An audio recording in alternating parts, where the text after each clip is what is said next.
নমস্কার, আপনাদের সাহা ফ্যামিলি টুতে অনেক অনেক স্বাগত এবং অভিনন্দন। আর আজকে হচ্ছে রথযাত্রা, আজকে সোজা রথ। তো আপনাদেরকে সবাইকে শুভ রথযাত্রা। তো আজকে সকালবেলা রথযাত্রাতে পাঁপড়, ঘুগনি, জিলিপি এইসব তো খাই। আর কয়েকদিন থেকে বৃষ্টিও লাগিয়েছে। তো যাই হোক, সকালবেলা আমি ঘুগনি বানাচ্ছি আজকে, আর আজকে রবিবারও আছে। তো রবিবার দিনটাতে আমি ঘুগনি করছি আজকে। সেই আগে আগে বাবার বাড়িতে ঘুগনি হতো, আমার শ্বশুর বাড়িতে ঘুগনি হতো মাংসের চর্বি দিয়ে, আমার বড়ি করতো। তো এবার শুধু ঘুগনি করছি। আর এই রথের মেলার দিন এলেই না একটা কথা মনে পড়ে, কারণ আমার যখন বিয়ে লেগেছিলো, আমার দাদারও বিয়ে লেগেছিলো, তো আমার দাদার বউ দেখতে গেছিলাম এই রথের মেলার দিনে। তো যাই হোক, আমার বর ঘুগনি করছিল, সে সময় ফোন করেছিল যে চলে আসো। তো যাই হোক, ওই সেই সব কথা এখন থাক, মনে পড়ে যায়, সেই জন্য বললাম। তো এই যে ঘুগনি বানাচ্ছি আমি, মশলাটা ভালো করে কষে নিলাম। আর আলুটা আমি গোটা আলু মটরের সঙ্গে সিদ্ধ করতে দিয়েছিলাম, আমি কেটে কুটে দিইনি। তো গোটা আলু 4টা দিয়েছিলাম, ছেলেও নিয়েছিলাম। আর এদিকে আমি ঘুগনি মশলা কষাচ্ছি, সাথে আলুও দিয়ে দিলাম। আর এই যে মশলা কষানো হয়ে গেছে, এবার মটরটা আমি ঢেলে দেবো। তো ঢেলেও দিলাম। তো আমি এইভাবেই ঘুগনি রান্না করে থাকি। আপনারা কীভাবে রান্না করে থাকেন একটু কমেন্ট করে জানাবেন। আর আমার এই ঘুগনিটা রান্না পছন্দ হলো কিনা সেটাও একটু কমেন্ট করে জানাবেন। আর আজকে না সকাল থেকে আমার মাথা ধরে আছে, সর্দি জ্বর, গোটা গা হাত পা ব্যথা করছে।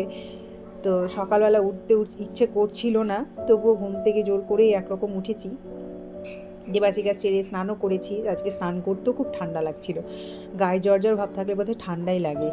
এর আগেও এরকম হয়েছে, গায়ে জ্বর জ্বর ভাব থাকলে ঠান্ডা লাগে।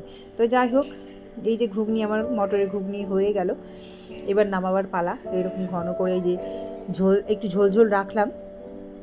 একটু ঝোল ঝোল রাখলে কি, ওই যে যেমন মেলাতে দেই না ঘুগনির সঙ্গে উপরে পেঁয়াজ কুচিয়ে লেবু রস চিপে, ঠিক সেই রকম।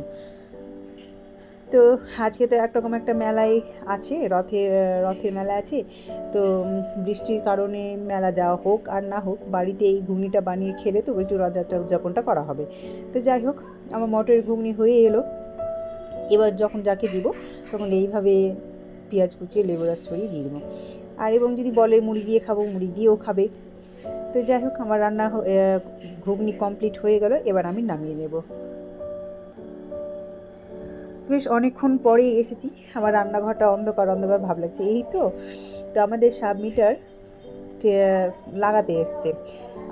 আমরা এই বাড়িতে দুজন ভাড়া থাকি। তো একটা সাবমিটারে 1 মাস চললো, আমাদের 1 মাস 7 দিন আসা হলো। তো একটা সাবমিটারেই চলছিলাম দুজন। তো আলাদা আলাদা করে নেব, আলাদা আলাদা করে নেওয়াটাই ভালো, তাই না? তাহলে কারো মনে একটু খুঁত থাকবে না যে এই হয়তো বেশি পুড়াচ্ছে বা ওর হয়তো বেশি লাইন উঠছে। এই যে লাইন দাদা, ইলেকট্রিক দাদা সাবমিটার বসাতে এসেছে, দেখছে কোন দিকটা আমার ঘর থেকে সেটিং হবে, আর পাশের ঘরে ভাড়াটিয়াটা কীভাবে কোনটা অন্য সাবমিটারে সেটিং হবে, তাই দেখে নিচ্ছি। আর এইদিকে আমি মাংস রান্না বসেছি। তো এই যে মাংস এনেছে, আমি কাটা বাছা সব রান্নাঘরেই করলাম, বসে বসে অন্ধকারের মধ্যেই। আর মাংস রান্না করলাম, আগে তেলে কিছুক্ষণ ভেজে নিলাম, ভাজার পরে আলু দিলাম, আর এই যে মশলা বেটে রেখেছি মশলাও দিয়ে দিলাম, আর তার সাথে যে ঠ্যাংগুলো দেখছেন সেগুলোও দিয়ে দিলাম আমি। তো এখন ভালো করে নেড়ে চেড়ে কষাবো। আর এদিকে অন্ধকারেই তো সব কাজ করতে হচ্ছে। আর একটা হয়েছে, পুজো করার পরে আমি গিয়েছিলাম ফুল আনতে, ফুল বাড়ন্ত হয়ে গিয়েছিলো পুজো করার। তো ফুল আনতে গিয়ে ফুলবালি দিদি বলছে যে ফজলি আম আছে, নিতে পারো তুমি। তো ফজলি আমও আমি এনেছিলাম। ফজলি আম খুব একটা টক লাগে না, আর আমি টক জিনিস খেতে পারি না। তো যাই হোক, আমি এনেছিলাম। আর আমটাও আমি কেটে নিয়েছি, সরষে বাটা দিয়ে ভাজা করব সেই জন্য। তো মশলা আমার আগেই করা হয়েছিল, সরষে বাটাটা এখনও হয়নি, করব। যেহেতু আম পরে নিয়ে আসলাম, তখন তো ঘরে ওই কাঁচা আম ছিল না, বা টক করার মতো ভাবটাও ছিল না, সেই জন্য মশলাও করিনি। তো ওই যে কাঁচা আম নিয়ে এসেছিলাম, তো তারপরে এখন আমি সরষে বাটাটা করে নেব। সরষে বাটা দিয়ে আম ভাজা হবে। তো যাই হোক, এদিকে মশলাতে আমি মাংসে আমি মশলা, লবণ, হলুদ সবটাই দিয়ে দিলাম, এবার নাড়াচাড়া করছি। আর এদিকে ইলেকট্রিকওয়ালা দাদা সবটাই দেখছে খুঁটিয়ে। কোনখান থেকে সেটিংস হবে আর তারপরে বাড়িওয়ালা আমাদের সব দিকটায় দেখে নিতে বলেছে, সেই জন্য বলে দিলাম আমিও যে এই জিনিসগুলো আমাদের সাবমিটারে ঠিক হবে, আর ওই বোর্ডটা পাশের ঘরে ভাড়াটিয়া বোর্ডে সেটিং হবে। তো যাই হোক, অন্ধকারেই রান্না হচ্ছে। এই যে ইলেকট্রিক বালা দাদা তারগুলো একে একে খসিয়েছে, আর আমার ফ্রিজটা ওই দিকেই ছিল, যে পাশের ঘরে ভাড়াটিয়ার যে বোর্ডটা নিবে বা সাবমিটারে বসানো হবে সেই দিকে আমার ফ্রিজটা ছিল আপাতত। তো এখন আমি এই দিকে এনে সেটিংস করব।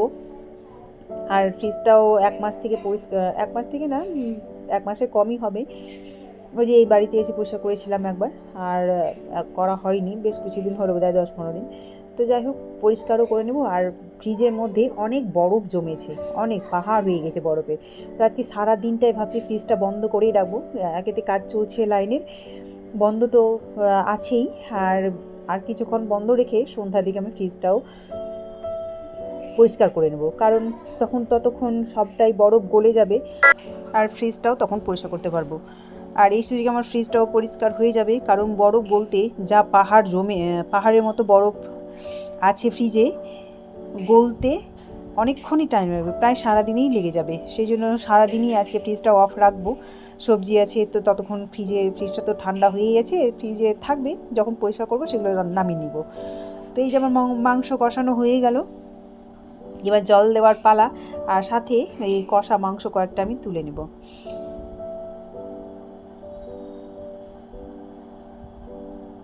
আর এদিকে ভাত আমার বসানো আছে, আর এইদিকে অন্ধকারে রান্না করতে হচ্ছে। এই যে মাঝখানে আবার লাইটও আসলো, তো লাইট যাওয়া আপ ডাউন তো করবেই, কারণ সাবমিটার চেঞ্জ করছে, আলাদা আলাদা করে ভাগ করছে, সেই জন্য তো প্রায় সময় আলাদা করে অন্ধকারেই রান্নাটা করতে হয়েছে। আর এই যে আমি কষা মাংস তুলে নিচ্ছি।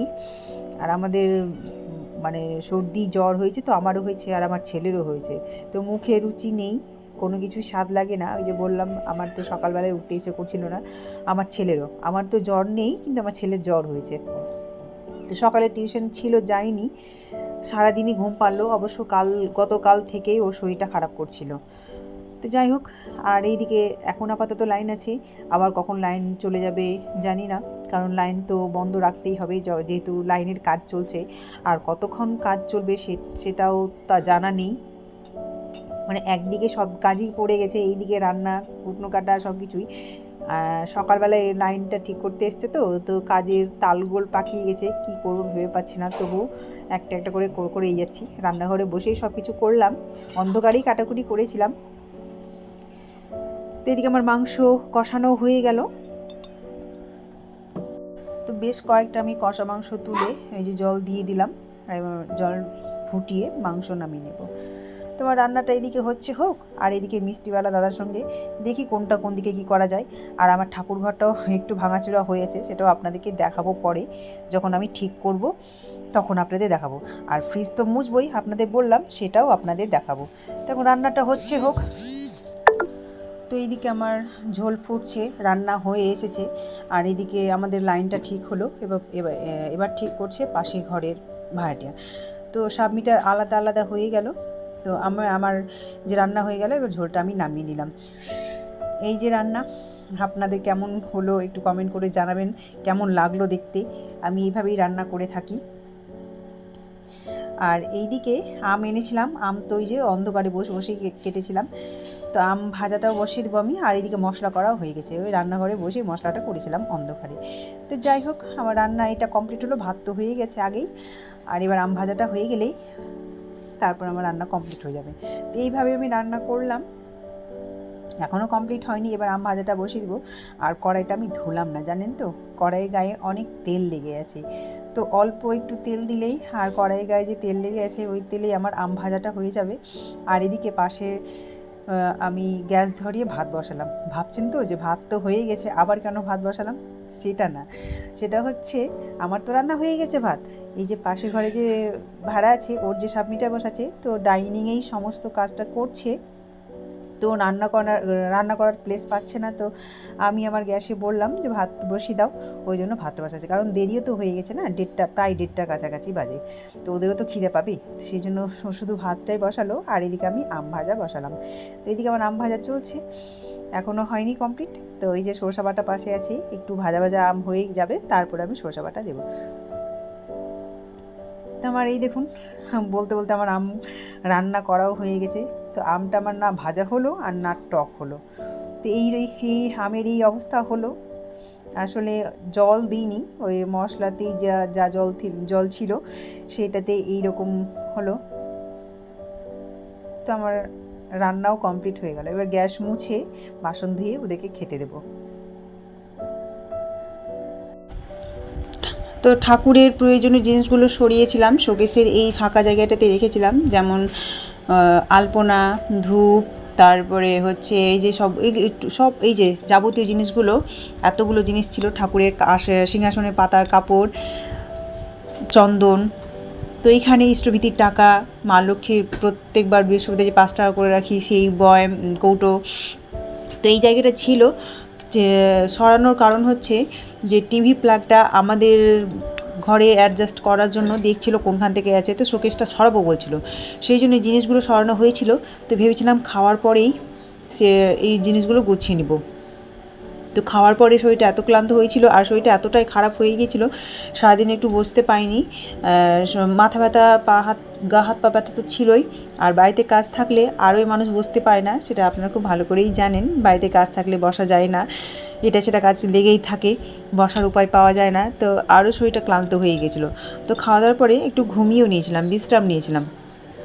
তো ঘুম তো আসেইনি, পা হাত যন্ত্রণা করছিল, মাথা ব্যথা করছিল। তো আজকে সারাদিনটা এইরকমই গেল, প্যারাসিটামল খেয়েও আরাম পাইনি আমি। এখন সন্ধ্যাবেলায় একটু আরাম পাচ্ছি আর কি, ফ্রেশ হওয়ার পরে। তো যাই হোক, সন্ধ্যাবাতি দিতে হবে, তার আগে ঠাকুরের জিনিসগুলো গুছিয়ে নিলাম আমি। এই যে যেমন ছিল সেইভাবে ঠিক সেই রকমই সেটিংটা করে দিলাম। তো কেমন হয়েছে একটু এই গোছানোটা একটু কমেন্ট করে জানাবেন প্লিজ। আর এদিকে মিঠি সাজুগুজু করছে, ওর পাপার সঙ্গে মেলা যাবে সেই জন্য। আজকের দিনটা একটু ভালোই ছিল, মোটামুটি ভালোই গেল, রোদ উঠেছিল সকাল থেকেই। তো সকাল থেকেই ধুম ধরেছিল মা মেলা যাব, মেলা বলেছিলাম যে বৃষ্টি যদি না হয় তো পাঠাবো। তো এই যে গোছগাছ করছি আর এদিকে মিঠি সাজগোজ করছে।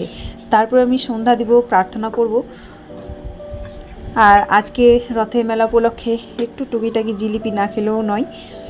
রথের মেলা উদযাপনটা ঘরের মধ্যেই করছি। সকালে হয়েছিল ঘুগনি, আর এখন একটু হবে জিলিপি আনবে। এই রথের মেলাতে জিলিপি আর পাঁপড়ই তো আসল, তাই না? তাই পাঁপড় আর জিলিপি নিয়ে আসবে, পাঁপড় না এলেও জিলিপি নিয়ে আসবে। আর এই মিঠি যে রেডি হয়ে গেছে, ওর বাবার সঙ্গে যাবে একটু রথের মেলা ঘুরু করতে।